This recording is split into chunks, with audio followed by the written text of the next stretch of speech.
Hello student. आज के इस वीडियो में हम प्रश्नावली 3.2 के क्वेश्चन नंबर 3 को सॉल्व करने वाले हैं।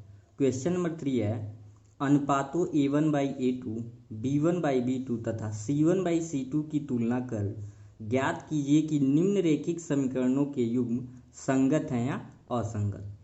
तो क्वेश्चन नंबर 3 को हल करने से पहले हम जान लेते हैं कि संगत का क्या रूल होता है और असंगत का क्या रूल होता है। तो चलिए पहले रूल को देखते हैं, फिर क्वेश्चंस को हल करेंगे। अब यहाँ पे हमको ये देखना है, यदि दो समीकरण पहला a1x plus b1y plus c1 equal to 0 हो और दूसरा समीकरण a2x plus b2y plus c2 equal to 0, ये आपको पता है कि रैखिक समीकरणों के क्या हैं, वास्तविक रूप जो स्टैंडर्ड फॉर्म होता है वो होता है। तो इनके अनुपात यदि इसके टोटल 3 कंडीशन है, यहाँ पे 3 कंडीशंस हैं। पहला ये दिया गया a1/A2 not equals to b1/B2, यानी आप अनुपात निकाले a1/A2 और b1/B2, तो यानी ये दूसरा जो अनुपात एक दूसरे के इक्वल नहीं है, नॉट इक्वल्स टू आ जाए तो जो दोनों समीकरण होंगे वो क्या होंगे, संगत होंगे। क्या होंगे, संगत। ये आपका पहला कंडीशन है, ठीक है। दूसरा कंडीशन क्या होता है, दूसरा कंडीशन है यदि अनुपात a1/A2 equals to b1/B2 equals to, और तीसरा क्या आपका, तीसरा होता है c1/C2। अगर ये कंडीशन आ गया कि तीनों अनुपात आपस में इक्वल हैं, तब भी वो दोनों रेखाएं आपस में क्या होंगी, संगत होंगी, ठीक है। थर्ड और लास्ट जो कंडीशन है वो है आपका यदि अनुपात a1/A2 इक्वल b1/B2 हो लेकिन नॉट इक्वल्स टू c1/C2 हो, तो वे दोनों रेखाएं जो होंगी वो क्या होंगी, असंगत होंगी। क्या हो जाएगा, असंगत। ये कंडीशन आपको याद रखना है। यदि आपको ये रूल याद रहेगा तो संगत और असंगत आप इजीली फाइंड आउट कर लेंगे। बस ये ध्यान रखिए कि a1/A2 equals to b1/B2 but not equals to c1/C2 आए तो असंगत। इसको छोड़ के चाहे दोनों में से कोई कंडीशन आए तो रेखाएं क्या होंगी, संगत होंगी। तो चलिए सबसे पहले तीसरे का फर्स्ट क्वेश्चन देखते हैं। यहाँ तीसरे का फर्स्ट क्वेश्चन है 3x plus 2y equals to 5, और फिर दूसरा जो आपका समीकरण दिया हुआ है वो है 2x minus 3y equals to 7। तो चलिए स्टेप बाय स्टेप देखते हैं आसान वे में। सबसे पहले 3x plus 2y equals to 5 खोलेंगे, तो हमको स्टैंडर्ड फॉर्म में बनाना है इसको। तो स्टैंडर्ड फॉर्म बनाने के लिए क्या करेंगे, 5 को ट्रांसफ़र करेंगे, यानी ये हो जाएगा 3x प्लस 2y, और प्लस से ट्रांसफ़र करेंगे तो 5 इज इक्वल्स टू 0। ये आपका क्या हो गया, समीकरण 1। अब यहाँ से आप a1, b1 तथा c1 की वैल्यू निकाल लीजिए। कैसे निकालेंगे, लिखेंगे समीकरण एक को a1x plus b1y plus c1 equals to 0 से क्या करने पर, तुलना करने पर, क्योंकि यही तो स्टैंडर्ड फॉर्म है, अभी बताया गया है, तुलना करने पर। जब आप तुलना करेंगे तो वैल्यू आ जाएगा a1 की जगह पे क्या आ जाएगा 3, तो a1 इक्वल्स टू क्या लिख देंगे 3, कॉमा b1 की वैल्यू यहाँ पे क्या आ जाएगा, b1 की वैल्यू 2 आ जाएगा, एंड c1 की वैल्यू यहाँ पे देखिए ध्यान से, प्लस है और ये माइनस है, यानी c1 की वैल्यू टोटली क्या आ जाएगा, -5 आ जाएगा।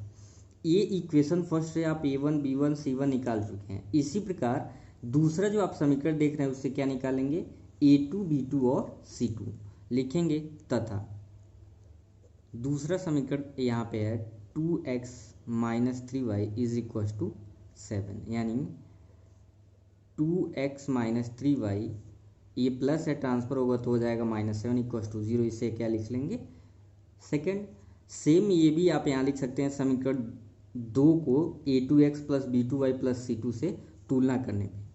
तो यहाँ आपका जो वैल्यू निकल के आ जाएगा, मैं डायरेक्टली कर दे रहा हूँ, a2 यहाँ पे क्या आ जाएगा 2, फिर b2, y का जो कोफिशिएंट होगा वो दूसरा समीकरण, इसलिए क्या लिखेंगे b2, और फार्मूले में प्लस होता है लेकिन यहाँ पे माइनस है, तो b2 की वैल्यू क्या हो जाएगा -3, एंड c2 की वैल्यू क्या हो जाएगा, माइनस आपका हो जाएगा 7।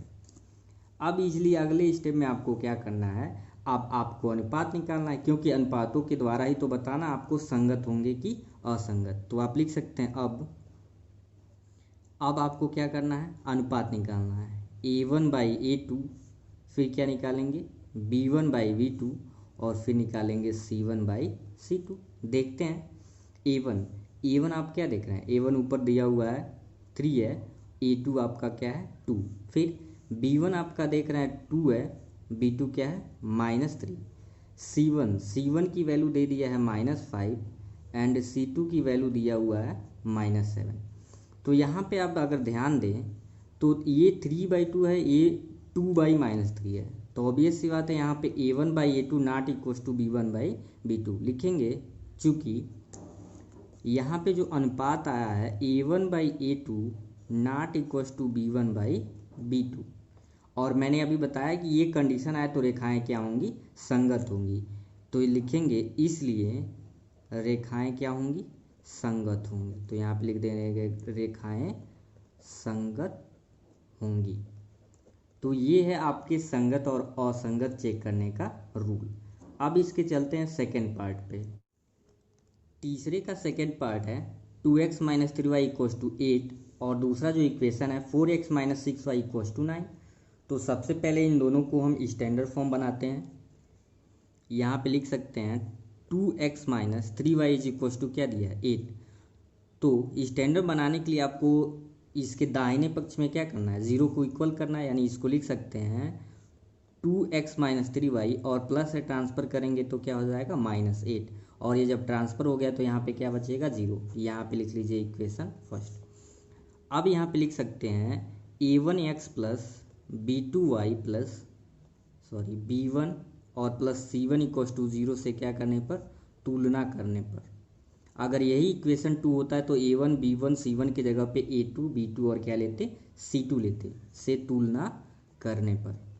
तो जब यहाँ पे तुलना आप करेंगे तो a1 की वैल्यू क्या आ जाएगी 2, यानी a1 क्या है, a1 आपका x का गुणांक है, तो यहाँ पे x का गुणांक क्या है 2 है, तो a1 की वैल्यू यहाँ पे क्या लिख देंगे 2 लिख देंगे। फिर y का गुणांक b1 है, तो y का गुणांक यहाँ पे क्या दिया हुआ -3, तो b1 = क्या लिख देंगे -3। और फिर देख रहे हैं C1 की जगह पे क्या है -1, तो यहाँ पे लिख दीजिए C1 = -8। फिर आप इक्वेशन 2 लिखेंगे तथा समीकरण 2 यहाँ पे जो दिया है 4x - 6y = 9। तो अभी ये वास्तविक रूप नहीं दिया हुआ है रैखिक समीकरण का, तो उससे पहले बनाएंगे। बनाने के लिए क्या करना है, 4x - 6y प्लस है तो ट्रांसफ़र कर देंगे, हो जाएगा -9, और यहाँ पे क्या बचेगा 0। क्यों 0, क्योंकि यहाँ पे जब सब कुछ ट्रांसफ़र हो गया कुछ नहीं बचा तो 0 हम लिख सकते हैं, ठीक है। फिर ये चूँकि समीकरण 2 ही से माने हैं इसलिए लिखेंगे a2x plus b2y plus c2 = 0 से क्या करने पर, तुलना करने पर। आप ऐसे भी लिख सकते हैं कि समीकरण 2 को a2x plus b2y plus c2 = 0 से तुलना करने पर। तो जब यहाँ पे तुलना करेंगे तो a2 की वैल्यू क्या दिया हुआ है 4, तो a2 = लिख दीजिए 4, एंड b2 की वैल्यू क्या है -6, तथा बचा है c2, तो c2 के जगह पे आप क्या देख रहे हैं, c2 की जगह पे दिया हुआ है 9। अब हम क्या करेंगे, अनुपात निकालते हैं। तो लिखेंगे अब हम निकाल रहे हैं अनुपात, यानी a1/a2 फिर b1/b2। जैसे क्वेश्चन नंबर सेकंड सॉल्व हुआ था वैसे सेम ये भी है, c1/c2। तो a1/a2 यानी a1 की वैल्यू पहले रखेंगे, a1 की वैल्यू क्या है 2, तो यहाँ पे रख दीजिए 2, a2 की वैल्यू 4 है, ठीक है। फिर b1/b2, तो b1 पहले चेक करेंगे क्या है, b1 दिया हुआ है -3, तो यहाँ पे लिख दीजिए -3, एंड b2 क्या दिया है -6, तो यहाँ पे लिख देंगे -6। अब आते हैं c1/c2, तो ऊपर आप c1 की वैल्यू क्या निकालें, c1 की वैल्यू है -8, तो c1 के जगह पे लिख दीजिए -8, एंड c2 की वैल्यू क्या है -9, तो ये माइनस से माइनस क्या हो गया कैंसिल। और भी देख रहे हैं जो अनुपात है उसको हम और छोटे में कन्वर्ट कर सकते हैं। इसको क्या लिख सकते हैं 2 × 1 = 2, 2 × 2 = 4, 1/2। ये भी माइनस से माइनस कैंसिल, इसको भी कैंसिल आउट करेंगे 3 1 जा 3 और 3 2 जा 6, यानी ये मॉडिफाई होके आपका आ गया। इसको आप लिख सकते हैं A1/A2 इक्वस टू क्या है 1/2। फिर B1/B2 भी आप देख रहे हैं ऊपर 1 और नीचे 2 यानी 1/2, तथा C1/C2 जो आया हुआ है वो है 8/9। तो हम क्या देख रहे हैं, लिखेंगे because A1/A2 equals to B1/B2 तो है, क्योंकि 1/2 ये भी है 1/2 ये भी है। इसका मतलब ये हुआ कि A1/A2 इक्वस टू B1/B2, लेकिन C1/C2 क्या है 8/9, तो लिखेंगे नॉट इक्वस टू C1/C2। और ये जब कंडीशन आ जाता है तो रेखाएं क्या होती है, असंगत होती हैं। तो लिखेंगे इसलिए रेखाएं असंगत होंगी, असंगत होंगी। ठीक है, अब इसका थर्ड पार्ट देखेंगे।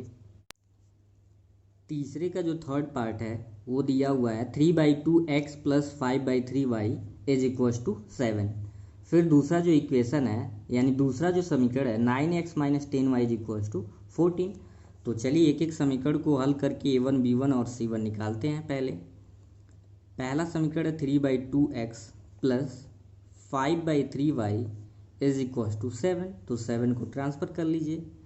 तो जब 7 को ट्रांसफ़र करेंगे हो जाएगा 3/2x 5/3y और प्लस है तो क्या हो जाएगा -7 इज इक्वल टू 0। ये हो गया समीकरण 1। और समीकरण 1 है तो इसका किससे तुलना करेंगे, इसको तुलना करेंगे A1x + B1y + C1 equal to 0 से तुलना करने पर। तो जब तुलना करेंगे तो आसानी से आप निकाल सकते हैं A1 B1 और C1। तो A1 की वैल्यू यहाँ पे क्या है, A1 की वैल्यू आपकी आ गई है 3/2। उसी प्रकार से B1 यानी y का कोफिशिएंट होता है B1, तो यहाँ पे y का कोफिशिएंट यानी y का जो गुणांक दिया हुआ है वो क्या है 5/3, तो लिख देंगे। फिर बचा आपका C1। तो C1 को जब आप देख रहे हैं जो कांस्टेंट टर्म होता है C1 वो दिया हुआ है -7, तो यहाँ पे लिख देंगे -7। तो ये तो समीकरण 1 से निकला। तथा समीकरण 2 से देखेंगे। समीकरण 2 आपका दिया हुआ है 9x - 10y is equal to 14। इसे मान लेंगे, सॉरी अभी नहीं मानेंगे, इसे अभी स्टैंडर्ड फॉर्म में बनाएंगे। 9x - 10y और प्लस है तो ट्रांसफ़र किए हो गया माइनस, और जब सब ट्रांसफ़र हो गया तो यहाँ पे क्या बचेगा 0। इसे मान लेंगे इक्वेशन 2। फिर क्या लिखेंगे, एज यूजुअल लिखेंगे A2x + B2y + C2 equal to 0 से तुलना करने पर। तो जब तुलना आप करेंगे तो ईजिली यहाँ से A2 B2 और C2 फाइंड आउट हो जाएगा। यानी A2 जब आप चेक कर रहे हैं तो A2 की वैल्यू क्या हो गया 9 एंड B2 की वैल्यू क्या हो जाएगा -10। तथा जो आपका C2 आया हुआ है, C2 होता है कांस्टेंट जिसमें x y ना हो, तो ये हो गया -14। अब क्या करेंगे, अब हम निकालते हैं अनुपात A1/A2 तथा B1/B2। लिखेंगे अब आपको निकालना है A1/A2 B1/B2 तथा C1/C2। तो देखते रहेंगे कि A1 की वैल्यू क्या है और A2 की वैल्यू क्या है। A1 आप देख रहे हैं यहाँ पे 3/2 है, तो लिख दीजिए 3/2 और फिर पूरे का फ्रैक्शन में A2 की वैल्यू क्या है 9। ठीक है, फिर B1/B2, तो B1 की वैल्यू है 5/3, तो यहाँ पे लिखें 5/3 और B2 की वैल्यू क्या है -10। ये हो गया B1/B2। थर्ड आपका आता है C1/C2, तो C1 की वैल्यू है आपका -7 एंड C2 की जो वैल्यू दी हुई है यहाँ पे आपका दिया हुआ है -14। तो 7 से ये माइनस से माइनस कैंसिल, 7 1 जा 7, 7 2 जा 14। जब भी हम अनुपात निकालें A1/A2 B1/B2, देखेंगे कि वो छोटे टर्म में अगर कन्वर्ट हो सकता है तो उसे हम काट के क्या कर सकते हैं, छोटे टर्म में लिख सकते हैं। ठीक है, अब इसको हम वेरीफाई करें, अगर छोटे टर्म में लिखें तो A1/A2 3/2, नीचे इसके 1 रह सकता है, नीचे आप इसके 1 लिख सकते हैं। मल्टीप्लाई करते हैं तो आपको पता है कि ये उल्टे क्रम में लिखा जाता है, यानी 1 बाई क्या हो जाएगा 9। फिर b1/b2 को आप लिख सकते हैं 5/3 -10/1 है तो नीचे आप 1 इसको क्या लिखेंगे -10 और c1/c2 तो निकल चुका है, क्या निकला है यहाँ पे 1/2 तो लिख दीजिए 1/2। 5 1 जा 5, 5 2 जा 10, 3 1 जा 3, 3 3 जा 9। यानी आप ध्यान से देखें अगर तो a1/a2 इज इक्व टू 1 का 1 में मल्टीप्लाई करेंगे 1 और 2 का 3 में मल्टीप्लाई करेंगे तो क्या आ जाएगा 6। ये हो गया a1/a2 और b1/b2 आप जब चेक करेंगे तो कुछ ऐसे आ रहा है आपका 1 में 1 का मल्टीप्लाई करेंगे 1 और 3 2 जा 6, ठीक है। फिर आपका c1/c2 तो ये आपका क्या आ गया 1/2। यहाँ पे थोड़ा सा ध्यान देंगे, यहाँ पे माइनस है तो यहाँ पे क्या हो जाएगा -6। अब आप जब कंपेयर करेंगे लिखेंगे because a1/a2 not equals to b1/b2। आप कहेंगे क्यों नॉट इक्वल्स टू है सर, क्योंकि ये पॉजिटिव का 1/6 यानी प्लस है और ये क्या है माइनस में है, इसलिए a1/a2 अनुपात b1/b2 के इक्वल नहीं है। और जब इक्वल नहीं है तो ये रेखाएं क्या हो जाएंगी संगत होंगी, क्या होंगी संगत, ठीक है। क्वेश्चन नंबर 4 आपके लिए होमवर्क है, आपको सॉल्व करके कमेंट सेक्शन में बताना है कि वो संगत होगा या असंगत होगा। और साथ ही आज का ये वीडियो आपको कैसा लगा कमेंट सेक्शन में ज़रूर बताएं। फिर मिलते हैं अगले वीडियो में, तब तक के लिए थैंक यू।